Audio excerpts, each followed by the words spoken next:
Olá, seja bem-vindo ao Curta Agora. O programa de hoje vai ter uma entrevista com o diretor e escritor Marco Simas. Comecei tentando fazer longas-metragens, escrevendo argumentos e roteiros para longa-metragem. Fique de olho porque o Curta Agora já começou.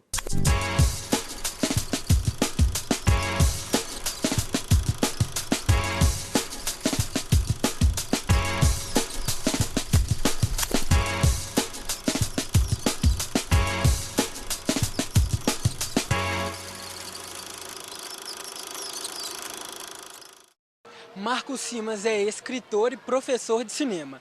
Ele já dirigiu o curta Com o Andar de Robert Taylor, premiado no Festival do Cinema do Rio de 1988. Brasileiro? Desculpe. Pelo jeito do senhor, Eu já morei aqui há muito tempo. Agora estou voltando. Eu gosto da cidade. mas mudou muito. Tá cheia de edifícios, viadutos. Olha, virou uma cidade de verdade, viu? Marco veio lançar o seu novo livro, Último Trem. Marco, é um prazer te receber aqui no Curta Agora. Muito obrigado, estou adorando estar em Minas Gerais, minha terra, né? Nasci aqui, moro no Rio há muitos anos, mas nunca perdi a mineiridade. E é um prazer, inclusive descobri que tem aqui esse canal de TV universitário, que eu acho sensacional. Então estou às suas ordens.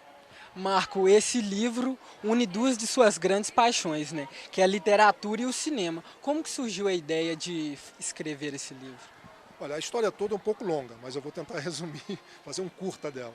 Eu sempre quis fazer cinema, a minha vida toda trabalhei com cinema, fiz vários curtas, né? Esse Com o Andar de Robert Taylor foi um deles. E comecei tentando fazer longas-metragens, escrevendo argumentos e roteiros para longa-metragem. Em 88, eu escrevi um argumento que chamava-se A Partida do Último Trem, que era essa história, mais ou menos essa história. Naquela época, eu não consegui, até vir para Minas, tentei fazer o filme aqui, tentei levantar algum dinheiro, não consegui. Engavetei o argumento e ficou lá anos. Agora, há 2 anos, eu retomei e comecei, falei, pô, isso aqui de repente dá uma boa história, um bom livro. E é outra coisa, né?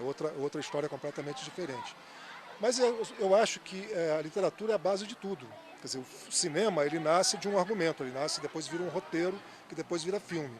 Então, na verdade, o cinema tem como base a literatura, como qualquer outra atividade visual. Você primeiro escreve, faz uma história, né? Conta uma história, usa uma outra sintaxe depois com o cinema, mas é literatura, a base é essa literatura. Por isso que eu juntei as duas coisas e quero continuar juntando sempre. E a história se passa na década de 90, né? Que é uma década atribulada para o cinema aqui no Brasil. Por que você escolheu esse período para contar essa história? Isso é realmente assim. A história do filme, ela se passa no ano de 1990, logo depois da eleição do Collor. É uma época muito atribulada social e economicamente, né? E os cinemas naquela época, a atividade cinematográfica, ela se estancou. O Collor acabou com a Embrafilme e pegou o dinheiro de todo mundo, então não circulava dinheiro, então as pessoas não podiam filmar. Então durante 5 longos anos, toda a indústria cinematográfica parou, não se produziu no Brasil. Então você pode imaginar o seguinte, o trabalhador do cinema brasileiro, ele não é um assalariado, ele não tem carteira assinada, ele é um cara que trabalha por etapas, ele trabalha por encomenda, ele vai lá e faz um filme, né? Então, na verdade, ninguém filmava.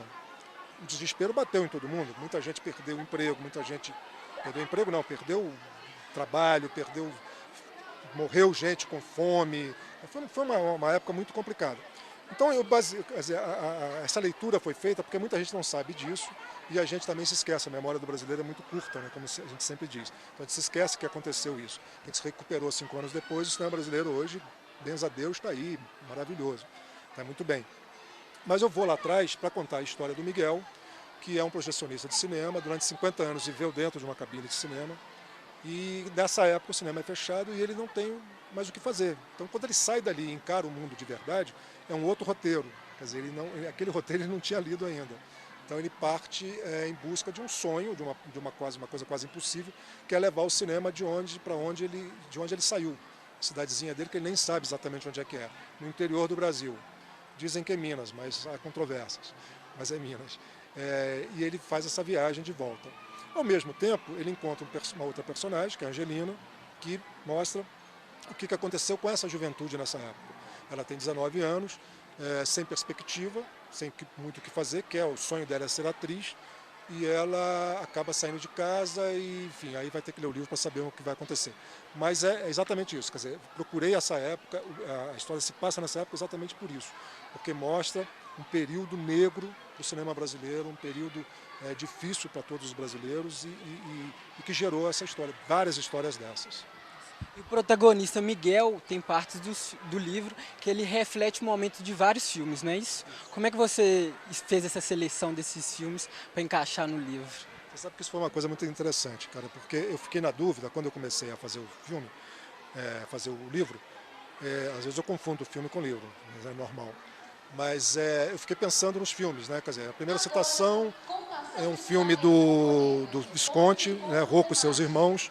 E a partir daí eu comecei a entender que é o seguinte, que se eu fosse pesquisar, que filme ele vai falar agora, que filme que seria interessante e tal, eu ia perder a originalidade, eu ia perder o meu foco do filme. Então eu fui colocando, e na medida em que as coisas foram acontecendo, os filmes foram surgindo naturalmente. Então, como é que funciona isso? Ele usa isso na fala dele, ele se confunde. Né? Por exemplo, ele encontra um personagem, encontra um amigo numa pensão que ele vai, que ele acha que é o Jack Palance. Então ele começa a conversar com o cara como se fosse o Jack Palance. Então, naturalmente, ele começa a falar coisas de filmes do Jack Palance. Né? E por aí foi. E à medida que as coisas foram se apresentando, que a história foi se desenvolvendo, os filmes foram surgindo. Então, poucos filmes, quase 1 ou 2 filmes, eu pensei assim antes. Eu vou colocar esse filme porque esse é um filme brasileiro, ou porque esse é um filme acessado. Por exemplo, o Glauber Rocha, eu queria colocar o Glauber porque é uma paixão minha, eu gosto muito do Deus e o Diabo, e aí achei o momento de colocar. Mas citação, de que ele fala frases, coisas foram surgindo assim, o próprio personagem é que me dizia o que colocar. E o Miguel também tem um determinado momento do livro que ele começa a procurar emprego. Mas, no caso, ele vê que várias salas de cinema estão sendo fechadas em detrimento da abertura de templos religiosos. E a gente viu que grandes salas tradicionais dessas grandes cidades brasileiras foram fechadas, não é isso mesmo, Marco? Exatamente, rapaz. A gente pensou em entender o seguinte, que religião, templos, dava muito mais dinheiro do que cinema. Né? As pessoas estava tão difícil a coisa que era melhor rezar do que ver filme. Mas aconteceu, isso é fato, né? Durante vários anos no Brasil, não foi só na era Collor, durante muitos anos, a coisa da indústria brasileira, do cinema, da exibição de cinema se complicava e os pastores, as igrejas e tal, ofereciam muito dinheiro e compravam as salas bem localizadas, construções grandes, né, com bastante lugares, já cadeiras, já formadas quase, reformavam um pouquinho aquilo e transformavam em templos.